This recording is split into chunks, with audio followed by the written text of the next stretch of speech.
이제 그 구약 그 읽어오고 또 오늘은 계속 또 반복된 부분이 많아서 제가 꼭 필요한 부분 몇 가지만 짚어가면서 구약을 오늘 완전히 마치는 걸로 그렇게 하겠습니다.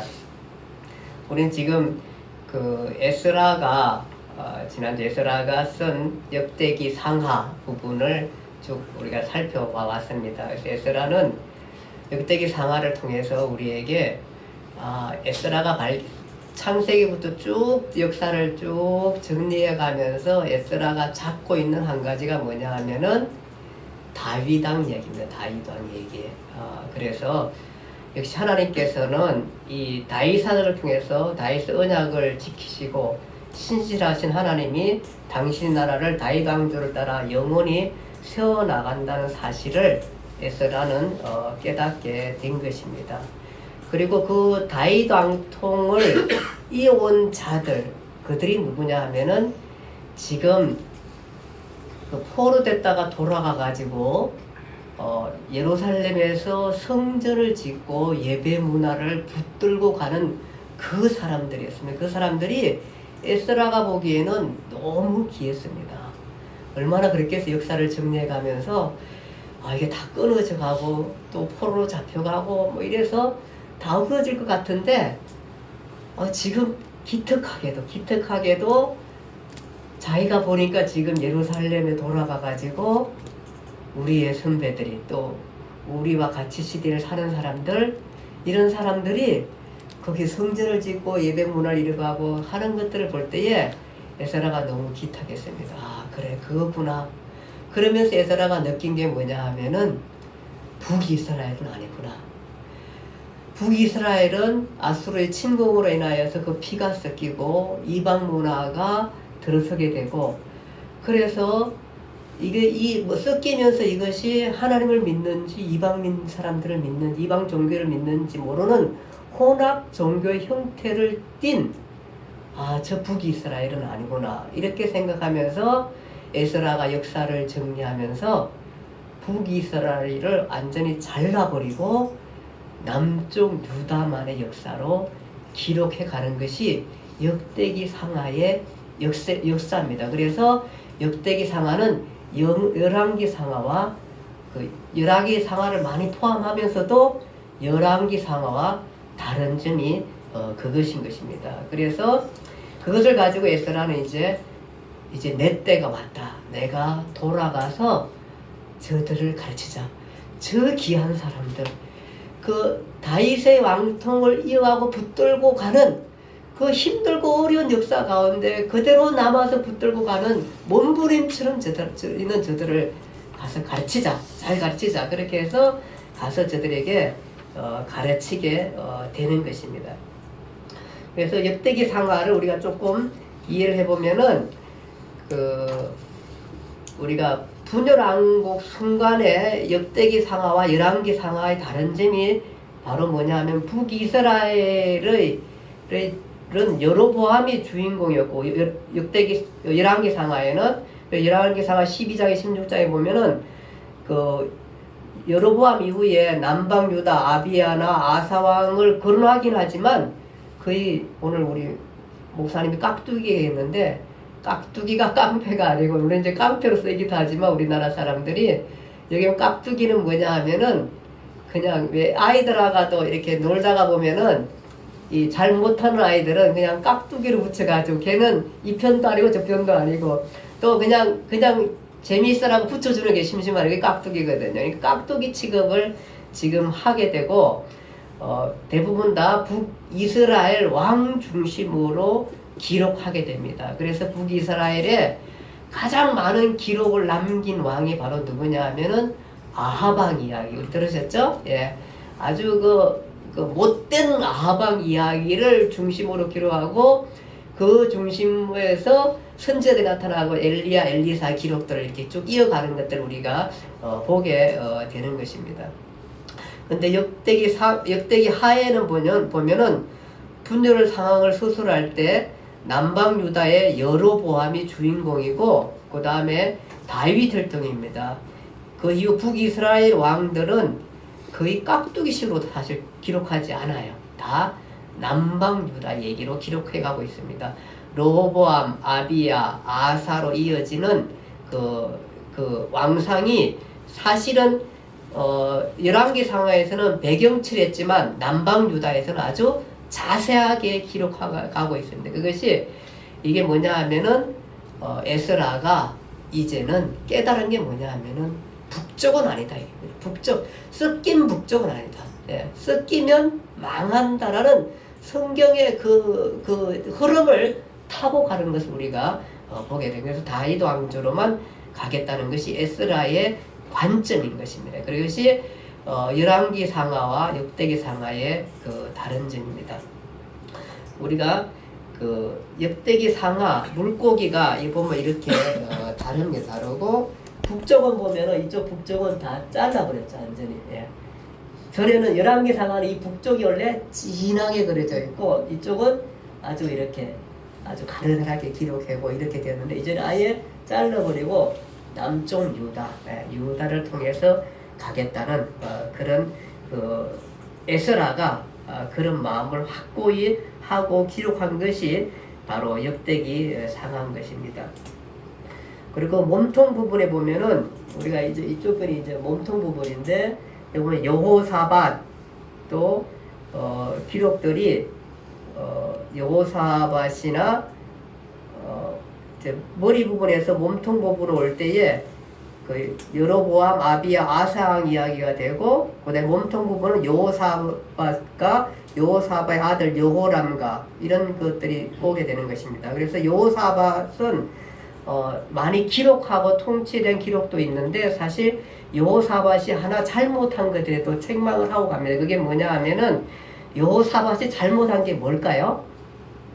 기억하실지 모르겠지만 이 여호사밧의 아들이 누구냐 하면은 누구예요? 여호람이에요. 여호람.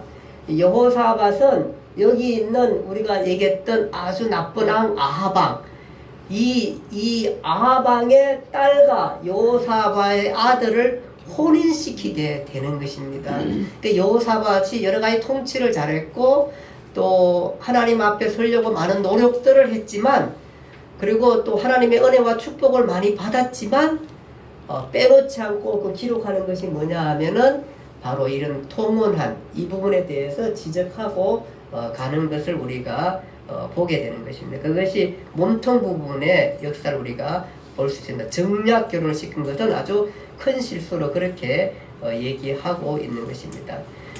이 나중에 그 아합이 이 시리아를 칠 때에, 그때가 이제 아합이 죽을 때거든요. 그때 누구냐면 여호사밧한테 물어요. 우리도 같이 가서 올라가서 같이 도 치자. 그러니까 여호사밧이 뭐냐면은 당신과 우리가 다 함께 한 나라 똑같고 다 이렇게 똑같다 이거니까, 당신은 나라와 같은 편인데 치러 올라가자. 그랬는데 올라가기 전에 뭐 물어보고 올라가자 뭐 이랬는데 그 미가의 선자의 말을 안 듣고 올라갑니다. 올라가고 치다가 여호사밧 아합이 죽고 여호사밧도 거의 죽을 뻔하다가 겨우겨우 해서 도망해서 나왔거든요. 그런 어려움들을 겪은 것들을 다 기록하고 있는 것을 우리가 보게 되는 것입니다.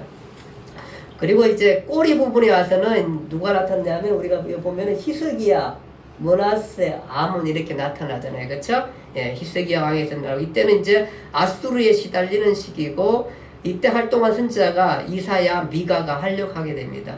이 중에 하나가 우리가 조금 위하고 조금 다르게 기록한 부분이 하나는 므낫세입니다. 므낫세.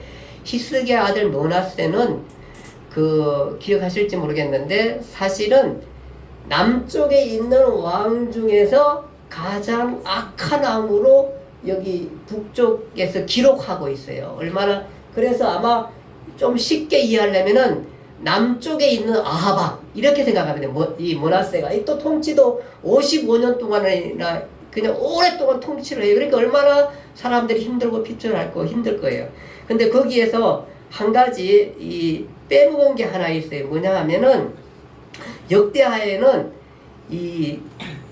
말년에 므낫세 말년에 아수르가 쳐들어와 가지고 므낫세를 잡아가요. 잡아가고 난 다음에 거기서 이제 고생을 하게 잡혀갔다가 다시 돌아와요. 돌아오고 나서 회개한 기록이 나와요. 회개해가지고 말년에 와서 그 회개하고 겸손해졌어. 그리고 이방신들과 우상을 제거하고 여호와의 제단을 보수하고 화목제와 감사를 드리고 유다를 명하여 여호와 하나님만 섬기도록 명한 내용이 나와요. 그러니까 므낫세가 나중에 회개했어요. 근데 사실은 북쪽에서는 그런 얘기 안 나와요. 남쪽에서는 아주 자세하게 그런 것까지 기록하고 있는 거 보면은 남쪽 그 왕에 대해서 아주 에스라는 모든 기록들을 찾아가지고 아주 샅샅이 기록해 나가는 것을 우리가 볼 수 있는 것입니다. 이런 부분들이 조금은 이제 좀 다른 부분으로 그렇게 우리가 소개할 수 있습니다. 그리고 오늘 우리가 좀 볼 것은 이제 제가 그 에스라 우리가 그 성경 목록 속에 나타나는 각 선지자들, 선지서들 또 이런 부분들 우리가 좀 볼 수 있는데요. 그 중에 살짝 다르고 넘겨갔던 한 부분이 뭐냐 하면은 학개와 그 스가랴서입니다. 6번에 보면은 이 성전을 짓다가 5번에 사마리아인들의 방해로 성전이 중단된다는 그 말씀을 들으셨죠. 그렇죠? 성전이 중단됐는데 학개와 스가랴가 등장해서 성전을 지으라고 성전 재건을 격려했다. 그래서 그것이 격려하기 위해 쓴 책이 뭐냐 하면은 바로 학개고 스가랴서라 그 얘기를 했습니다. 그래서 그 부분 한번 잠깐 찾아볼게요. 일단은 먼저 학개서입니다. 학개서 1장 1절 한번 좀 볼래요? 누가 읽어주실래요? 1장 1절 학개입니다. 학개. 다리오 왕 제2년 여섯째 달 그날 초하 후에 여호와의 말씀이 선지자 학개로 말미암아 스알디엘의 아들 유다 총독 스룹바벨과 여호사닥의 아들 대제사장 여호수아에게 임하니라. 예. 거기 보면은 이제 거기에 다리오 왕이 나오는데요. 이 다리오 왕은 우리가 그 다니엘서에 나오는 다리오 왕은 다릅니다. 다니엘서에 나오는 다리오 왕은 제가 말씀드렸듯이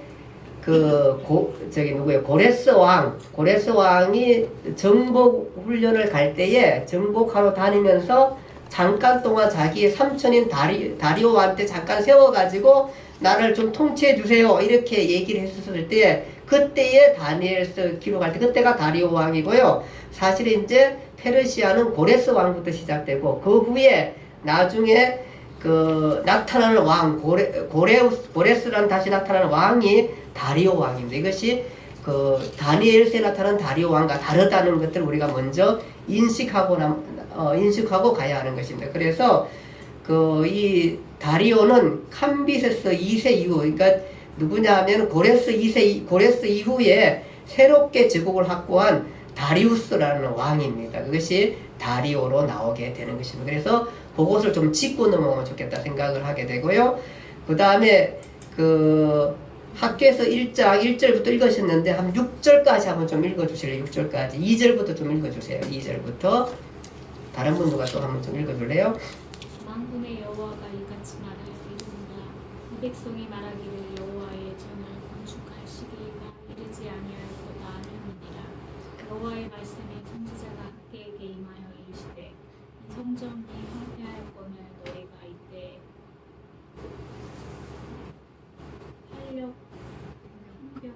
완벽한 집에 거주하는 것이 옳느냐. 그러므로 이제 만군의 여호와가 이같이 말하노니 너희는 너희의 행위를 살필지니라. 너희가 많이 뿌릴지라도 수확이 적으며 먹을지라도 배부르지 못하며 마실지라도 흡족하지 못하여 입어도 따뜻하지 못하며 일꾼의 삭을 받아도 그것이 구멍 뚫어진 전대에 넣음이 되느니라. 아멘. 그까지 보면은요, 거기에 6절까지 읽으신 거죠? 거기 보면은 이 판벽한 집에 가는 게 뭐냐? 판벽이라는 게 뭐예요? 그냥 뭡니까? 판넬 같은 걸로 이렇게 대충 해놓은 판막이 벽, 그런 것 해놓은 것이 옳은데 그렇게 얘기하고 너희가 정말로 열심히 노력하고 수고해도 뭐예요? 소득을 얻어야 못 얻게 돼요. 왜 그래요? 너희가 지금 성전을 안 짓고 있는데 복을 달라고 하면 그게 복이 되겠느냐 그 얘기를 하는 거예요 지금. 그러면서 너희가 이런 상태에서 무슨 뭐 추수하고 거둬도 이게 다 새어나간다는 거예요. 다 없어지고 하는 건데 성전을 지으라는 속료를 하는 것을 우리가 좀 보게 되고 14절 누가 한번 읽어볼래요? 한 절만 더요. 1장 14절. 여호와께서 스알디엘의 아들 유다 총독 스룹바벨의 마음과 여호사닥의 아들 대제사장 여호수아의 마음과 남은 모든 백성의 마음을 감동시키심에 그들이 와서 만군의 여호와 그들의 하나님의 전 봉사를 하였으니. 네, 맞아요. 이렇게 해서 자꾸 해가지고 학계를 통해서 성전 중단된 것을 성전을 짓게끔 자꾸 독려하고 격려해서 성전을 지어가는 것을 보게 되는 것입니다. 그리고 이제 그 5분에 두 번째 나타나는 선지자가 누구냐 하면은 스가랴 선지자입니다. 역시 그 제가 보면은 다리오 왕 2년 여섯째 달이라 이렇게 얘기하고 있습니다. 지금 학계에서도 어떻게 해요? 학계도도 다리오 왕 2년 여섯째 달 똑같은 달에 지금 하나님께서 말씀을 하시는 거예요. 이들을 통해 선지자를 통해서 무슨 얘기를 할까요? 똑같은 얘기인 게 뭐냐 하면은 지금 한참 성전을 독려하는 그때에 성전에 대한 얘기를 해요. 그러면서 원래 이 스가랴는 이제 묵시문학이고 하니까 환상 본 것들에 대해서 얘기를 많이 하게 되고요. 특별히 스가랴는 에스겔을 연구한 사람인 것처럼 이렇게 보여요. 그래서 환상 중에 2장 1절에 보면은 한 사람이 청량줄을 갖고 예루살렘을 청량했다 이렇게 하는 부분을 보게 돼요. 근데 이것이 에스겔 40장 3절에 보면은 녹같이 빛난 사람 하나가 3줄과 청량하는 장대를 가지고 에스겔 성전을 청량하는 것을 보게 됩니다. 그때에 바로 뭐냐 하면은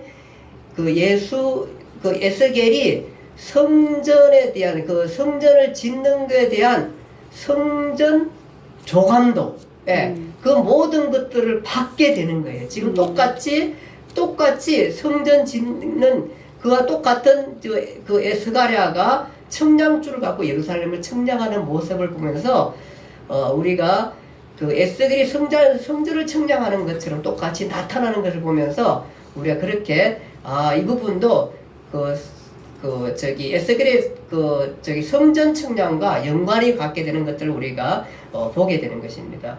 그 다음에 스가랴서 6장 12절에는 보면은 누가 한번 좀 읽어볼래요? 스가랴서 6장 12절. 말하여 이르기를 만군의 여호와께서 이같이 말씀하시되 보라 싹이라 이름하는 사람이 자기 곳에서 돋아나서 여호와의 전을 건축하리라. 예, 끝까지 보겠습니다. 여기는 보면 싹이라 우리가 얘기하는 순이라 이랍니다. 순이라 원래 이사야서에 보면은 이새의 줄기에서 한 싹이 나며 그 뿌리에 한 가지가 나서 결실할 것이요. 이사야 11장에 그렇게 되어 있어요. 이게 뭐냐 하면 싹이라 순이라는 얘기 이것을 보면서 싹이 나와서 싹이라 이라는 사람이 자기 곳에서 돋아나서 여호와의 전을 건축하겠다 그래요. 사실 지금 여호와의 전은 누가 건축해요? 원래는 지금 돌아간 사람들이 건축하고 있어요. 그쵸? 돌아간 사람이 누구예요? 예수아와 스룹바벨 성전이라고 그랬잖아요. 제가 이 성전을 건축하고 있는데 지금 뭐냐 하면은 순이 나와가지고 돋아나서 그가 성전을 건축한다는 얘기예요. 이 스가랴서는 대단히 위대한 게 뭐냐 하면은 단지 지금 성전 건축을 독려할 뿐만 아니라 지금 미래에 나타날 성전을 얘기하고 있는 거예요. 이새의 줄기에서 온전한 성전을 세울 한 싹이 나오는 거예요. 그게 이사야가 했던 그 싹을 얘기하는 거 우리가 추측하고 기대할 수가 있는 거예요. 그러니 그것이 굉장히 위대한 거죠. 이게 스가랴가 본 것이 그만큼 내다본 거예요. 자, 지금 학계에서는 지금 스룹바벨 예수와 성전 짓는 것에 몰두 그것을 격려하고 있는데 스가랴는 어디까지 나가고 있나 하면은 한 싹이 나와서 앞으로 세워질 진정한 성전 누구예요? 그리스도까지 내다보고 있는 거예요. 사실 우리가 그리스도를 통해서 우리가 성전이 세워졌고 그리스도를 통해서 그 성전은 어디에 와 있어요? 우리의 마음 중심에 와 있어요. 그 성전은 이제 건축물이 아니고 어디로 오게 돼요? 우리 마음 중심까지 오는 것을 지금 스가랴서는 내다보고 있는 거예요.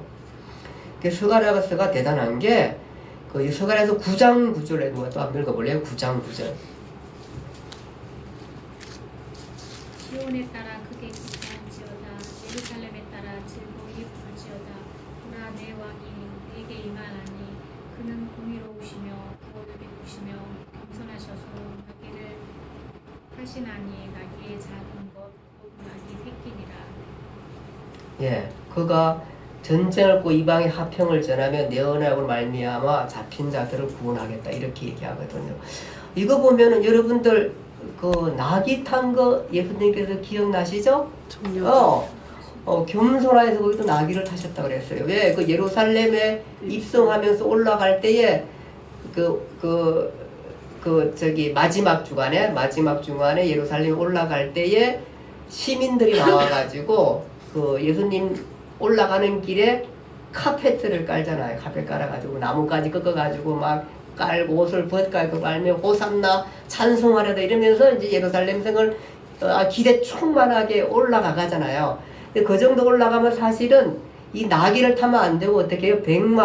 백두 그 마차를 타고 올라가야 알지. 왜냐하면 이 사람들의 기대가 그동안 그 유대를 지배하고 있는 로마 정부를 쳐부수고 나라를 부수고 통일하고 시키고 이 나라를 독립시키는 그 왕이 드디어 왔다고 하는 그 생각을 갖고 올라가는데 그는 올라가가지고 그렇게 안 해요. 사실 어디에 올라가서 뭐예요? 돌아가셔요.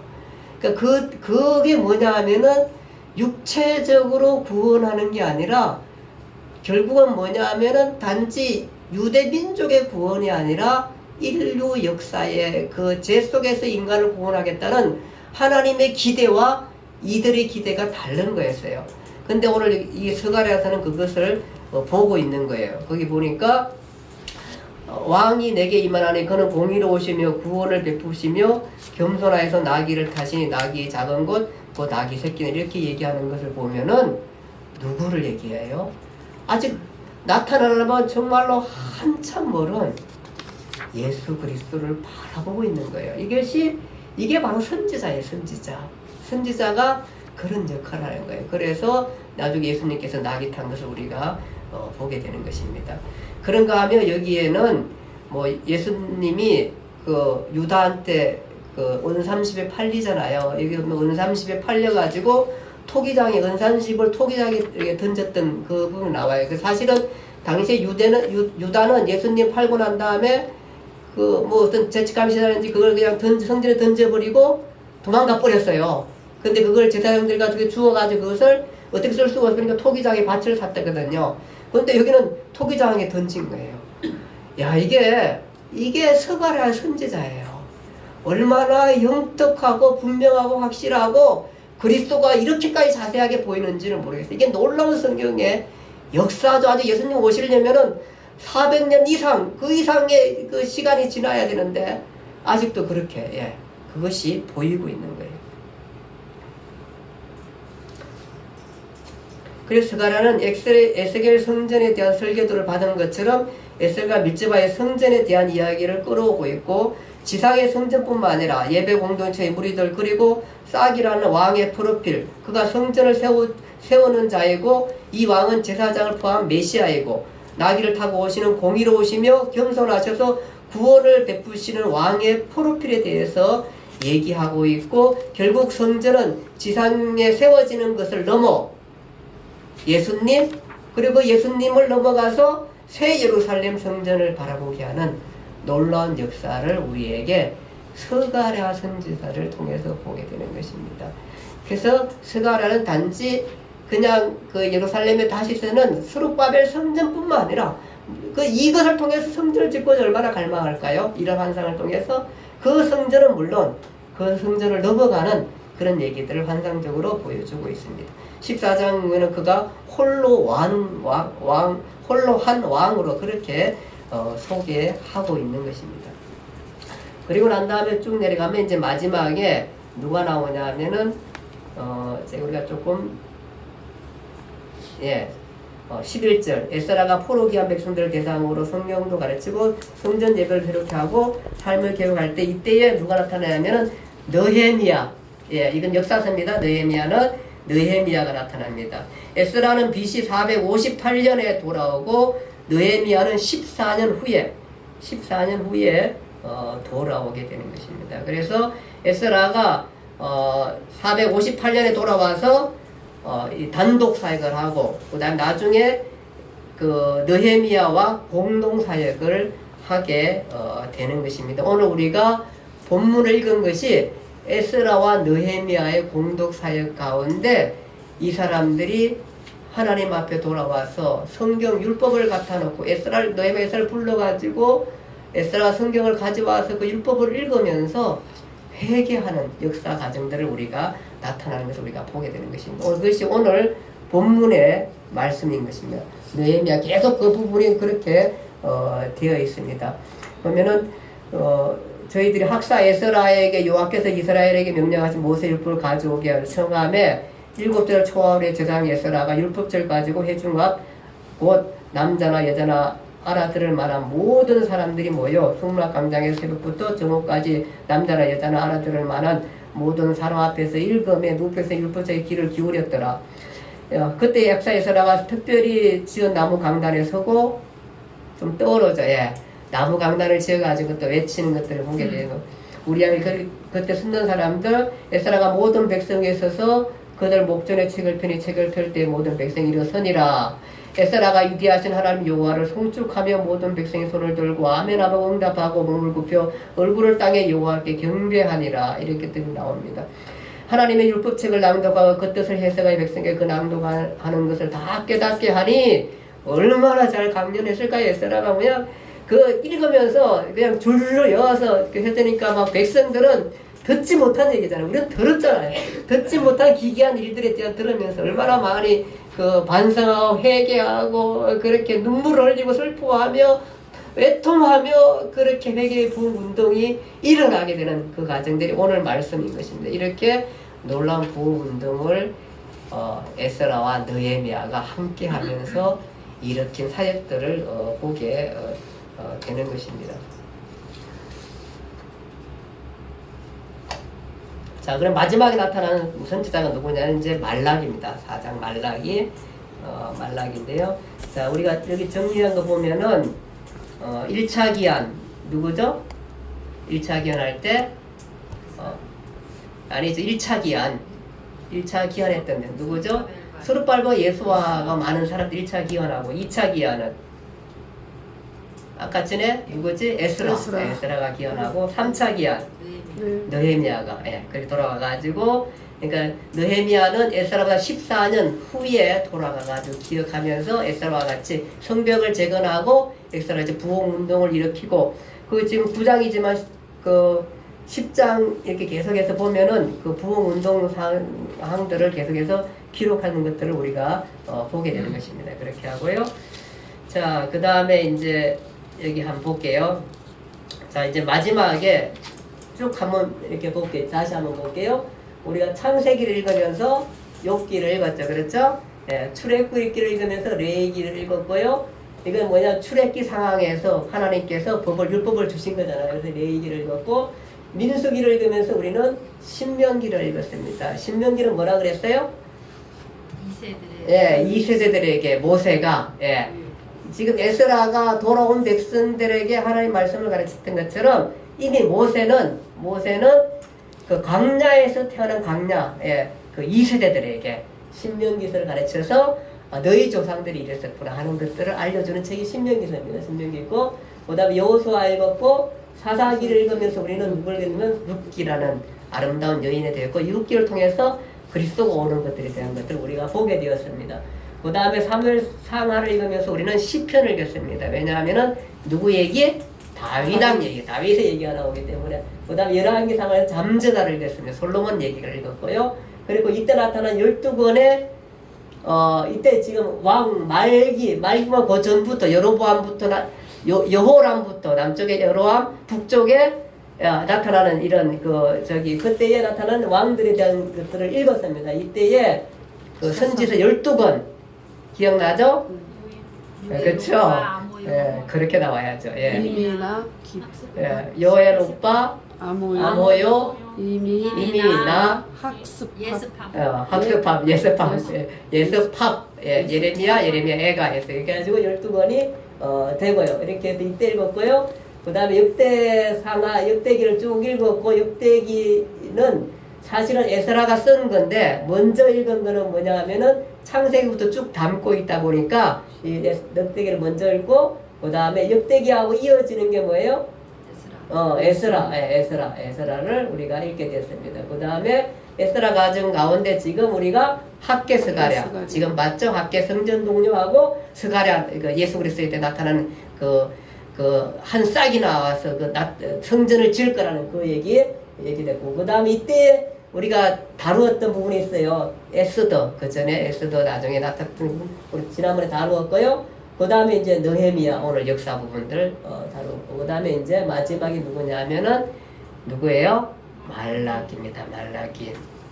말라기에 대해서 나오는데, 사실은 이제 에스라와 느헤미야의 부흥운동 배경으로 해서 우리 또 말라기도 봐야 합니다. 왜냐하면은 거의 같은 시대고, 조금 이제 말라기가 맨 뒤에 배치되니까 아마 조금 더 후사람일 것 같겠는데요. 에스라와 느헤미야가 혼합주의를 배격하고 온전한 제사를 종용했던 것처럼 말라기도 같은 메시지를 전하고 있습니다.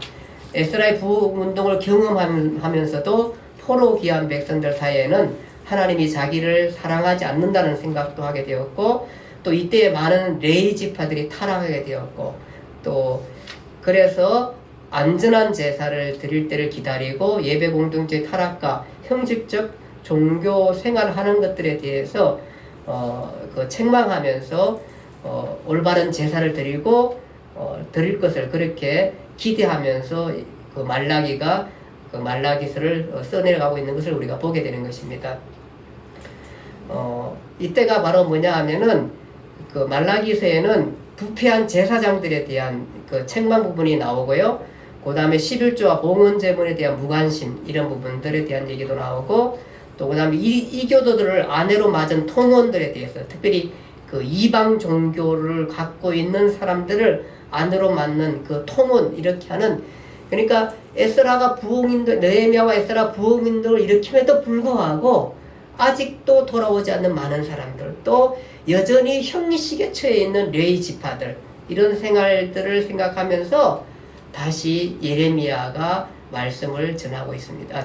예레미야는 이제 말라기가 말씀을 전하고 있습니다. 그래서 그는 크고 두려운 여호와의 날이 오기 전에 엘리야를 기다린다. 그래서 엘리야를 기다리면서 이제 그 구약의 모든 성경을 마치게 되는 것입니다. 엘리야의 출현을 기다리며 구약의 커튼이 닫히게 되는 역사로 모든 성경을 우리는 마무리하게 되는 것입니다. 이 마무리하면서 우리가 기억할 한 가지, 그 열왕기 상하, 역대 상하, 에스라를